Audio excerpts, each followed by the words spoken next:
اللہ اکبر، یہ آخری وقت ہے میرے عزیز ہو۔ حسین ابن علی رضی اللہ تعالیٰ عنہ کے گھر میں سوائے ان کے بیٹے زین العابدین کے جو بیمار تھے، ان کی عمر 22 سال کی تھی، کمزور تھے، بخار زدہ تھے، لیٹے ہوئے خیمے میں بخار سے ان کا جسم تپ رہا تھا، وہ سارا منظر وہ اپنی بیماری میں دیکھ رہے تھے۔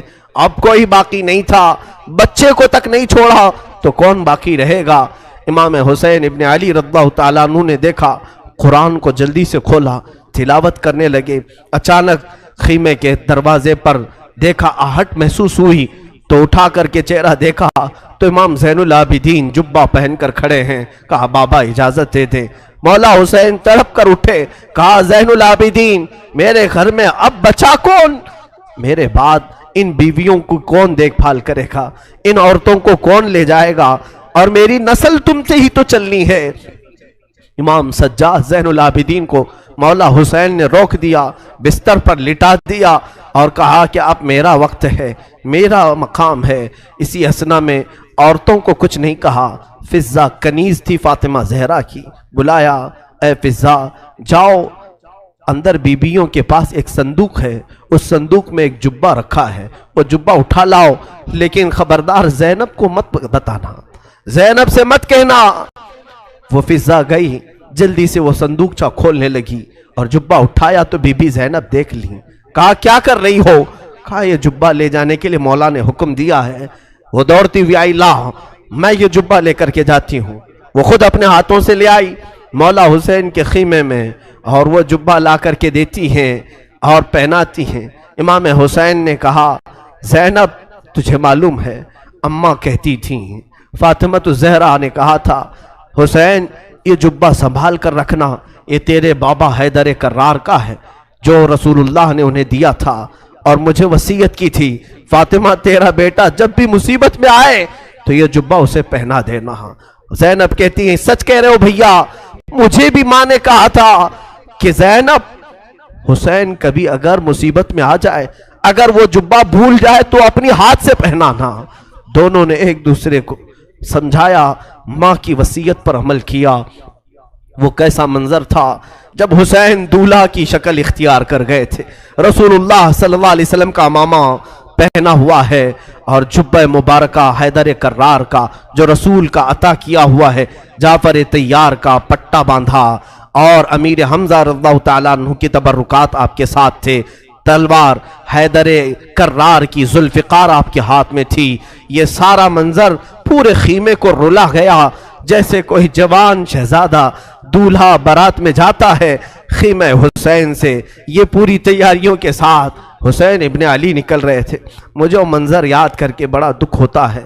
آج ہم اپنے حجرے سے کبھی نکلتے ہیں تو پھر یاد آتی ہے حسین تو خیمہ گاہ سے نکلے تھے قتل گاہ کی طرف، آج تو ہم امن کے لیے باہر نکلتے ہیں تو سج سنور کر کے نکلتے ہیں، وہ بارگاہ مولا میں نکل رہے تھے۔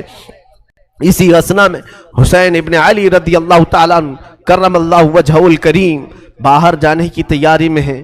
بیویوں کی ایک آہ نکلی، بی بی زینب نے کہا اور بی بی سکینہ نے کہا، سارے گھر کی عورتوں نے کہا بابا بھیا آپ کس کے حوالے ہمیں چھوڑ جا رہے ہیں؟ حسین ابن علی نے پیچھے عورتوں کی طرف دیکھا، کہا میں تمہیں اللہ اور اس کے رسول کے حوالے کر جا رہا ہوں، سب خاموش ہو جاؤ، میرے بعد کوئی نوحہ نہیں کرنا، میرے بعد کوئی ماتم نہیں کرنا۔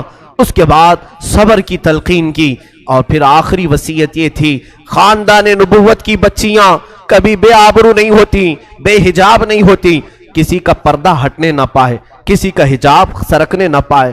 ساری بیویوں نے سلام کیا، مولا حسین نکل کر اپنے گھوڑے ذوالجناح پر آئے۔ یہ بڑا عزیز گھوڑا تھا، حسین ابن علی کا بڑا وفادار گھوڑا ہے۔ ذوالجناح کو بھی ہم سلام پیش کرتے ہیں کہ حسین کی سواری پوری زندگی بھر وہ لے کر گھومتا رہا۔ ذوالجناح حسین ابن علی کی پیاس کی وجہ سے جب اسے پانی ملتا تو کبھی پیا نہیں کرتا تھا۔ یہ روایات بتاتی ہیں حسین ابن علی کے بعد اس گھوڑے نے کبھی پانی نہیں پیا، زندہ تو رہا لیکن کبھی پانی کو منہ تک نہیں لگاتا تھا۔ وہ ذوالجناح سوار جس کو تیار کر کے خیمے کے باہر کھڑا کیا گیا ہے، مولا حسین جیسی گھوڑے پر بیٹھے، بیویوں کی ایک الوداعی آواز آئی،